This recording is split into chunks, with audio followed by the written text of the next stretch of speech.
Hello friends, मेरे YouTube channel में आपका स्वागत है। आज हम देखते हैं national health mission government of Madhya Pradesh द्वारा निकाली गई सीएचओ की वैकेंसी की। यहाँ पे जो नंबर ऑफ़ वैकेंसी निकाली गई है वो है 3570। ठीक है, तो सबसे पहले हम देखते हैं कि सीएचओ का काम क्या होता है।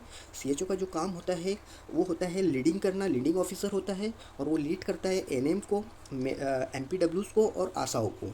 ठीक है, और जो नेक्स्ट इम्पोर्टेंट पॉइंट देखते हैं हम कि इसके जो फॉर्म है वो कब से कब तक फिल होने वाले हैं। तो ये डेट आपको याद रखना होगा, ये 2 फरवरी से लेकर 17 फरवरी के बीच में आप ऑनलाइन एप्लीकेशन फिल कर सकते हो।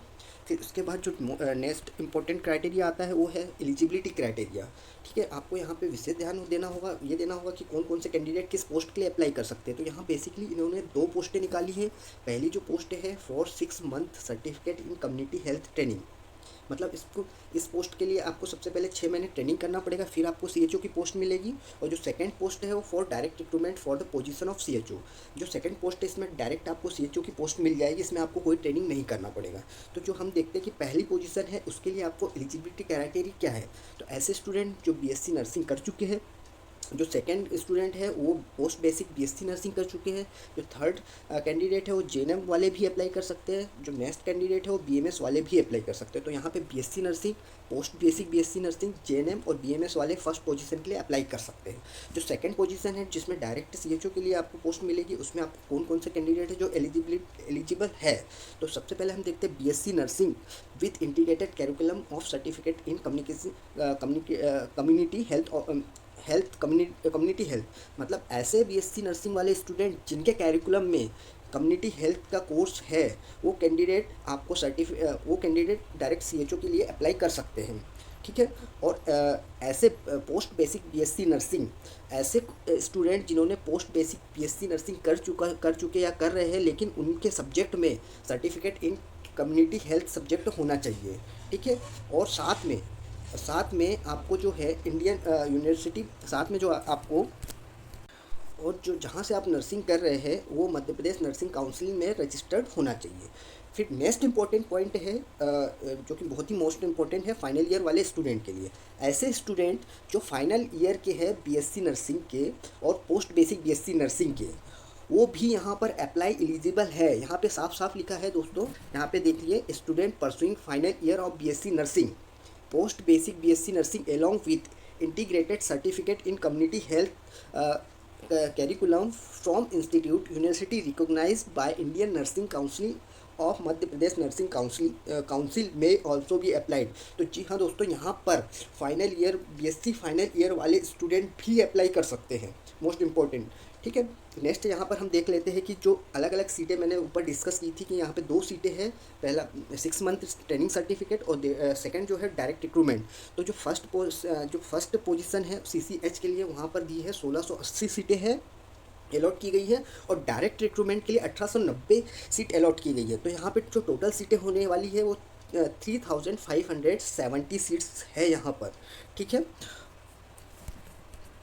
यहाँ अगर हम आरक्षण की बात करें, रिजर्वेशन की, तो यूआर को 27% सीटें आरक्षित की गई है यूआर के लिए, ईएसडब्ल्यू के लिए 10% आरक्षित की गई है, एसटी के लिए 20%, एससी के लिए 60% और ओबीसी के लिए 40% आरक्षित की गई है, और पीएच के लिए 6% आरक्षित की गई है। ठीक है, नेक्स्ट जो क्राइटेरिया है अगर हम बात करें, और एक चीज़ और है, 33% shall be reserve for female candidate. यहाँ पर 33% सीट जो है वो फीमेल कैंडिडेट के लिए रिजर्व की गई है। जो एज लिमिट की, अगर हम next important point age limit की बात करें, तो एज लिमिट यहाँ पर होने वाली है 21 से लेकर 40 साल तक। और ये कहाँ काउंट की जाएगी, एस ऑन 01/02/2021, 1 फरवरी 2021 तक आपकी जो डेट है वो एज लिमिट है, वो एज है आपकी 21 से 40 साल तक होनी चाहिए। और जो अपर एज लिमिट है 45 ईयर है for OBC, SC, ST, ESW candidates के लिए। ठीक है, तो जनरल वालों के लिए जो सीटें होने वाली, एज लिमिट होने वाली 21 से 40 साल तक, और जो OBC, SC, ST, EWS candidate के लिए होने वाली है यहाँ पर फिजिकल हैंडीकैप्ड और वुमेन कैंडिडेट के लिए होने वाली है, जो कि डोमिसाइल है, जो कि मध्य प्रदेश के निवासी है, उनके लिए यहाँ पर 45 ईयर्स होने वाली है। अब नेक्स्ट इंपॉर्टेंट पॉइंट डिस्कस करते हैं हम salary and performance based incentive की। तो यहाँ पे जो सैलरी होने वाली है आपकी आफ्टर सिलेक्शन, जो कैंडिडेट को सैलरी मिलेगी वो 25,000 पर मंथ मिलेगी, और साथ में 15,000 इंसेंटिव मिलने वाला है आपको। तो यहाँ पर जो आपकी जो सैलरी बनने वाली है, handsome salary 40,000 per month salary बनने वाली है। लेकिन दोस्तों ये सेकेंड इंपॉर्टेंट चीज़ जो है आपको ध्यान रखना है, यहाँ पे आपको जैसे ही आप सिलेक्ट होते हैं तो आपको 2 लाख का बॉन्ड पेपर या स्टाम्प बॉन्ड पेपर बनवाया जाएगा 500 रुपये के स्टाम्प पे। 2 लाख का बॉन्ड भरना है, यहाँ पे 500 रुपये के स्टाम्प पे भरना है। ठीक है, कि आपको यहाँ पे मिनिमम 3 ईयर के लिए आपको मिनिमम यहाँ पे जॉब करनी है। 3 साल से पहले आप ये पोस्ट छोड़ नहीं सकते आफ्टर सिलेक्शन। अगर आप 3 साल से पहले पोस्ट छोड़ोगे तो आपको 2 लाख रुपये का बॉन्ड भरना पड़ेगा। ठीक है, कुछ इंपॉर्टेंट इंस्ट्रक्शन देखते हैं यहाँ पे। तो यहाँ पर हम कुछ इंपॉर्टेंट इंस्ट्रक्शन देखते हैं कि जो सिलेक्शन होगा वो सिर्फ ऑनलाइन रिटर्न टेस्ट पे ही होगा। यहाँ पे कोई इंटरव्यू आपको नहीं देना होगा, ऑनलाइन टेस्ट जैसे ही होगा। अगर आप मेरिट में आते हो तो आपका डायरेक्ट सिलेक्शन होगा, कोई इंटरव्यू नहीं देना है आपको। ठीक है, और फॉर्म भरने फिलअप करने की डेट मैं आपको बता चुका हूँ। ये डेट इंपॉर्टेंट डेट है जो आपको याद रखना होगा। 2 फरवरी से लेके 17 फरवरी के बीच में आपको ऑनलाइन एप्लीकेशन भरना होगा। इसकी जो साइट है वो www.nrhmmp.gov.in या www.sams.co पर जाके आप इसकी डिटेल इन्फॉर्मेशन ले सकते हो, और वहीं से आप जाके ऑनलाइन फॉर्म फिल कर सकते हो। और इसी साइट से आप जो है एडमिट कार्ड भी डाउनलोड कर सकते हो। तो अगर आपको मेरी इन्फॉर्मेशन पसंद आई है तो मेरे चैनल को सब्सक्राइब करिए, लाइक करिए, शेयर करिए। धन्यवाद।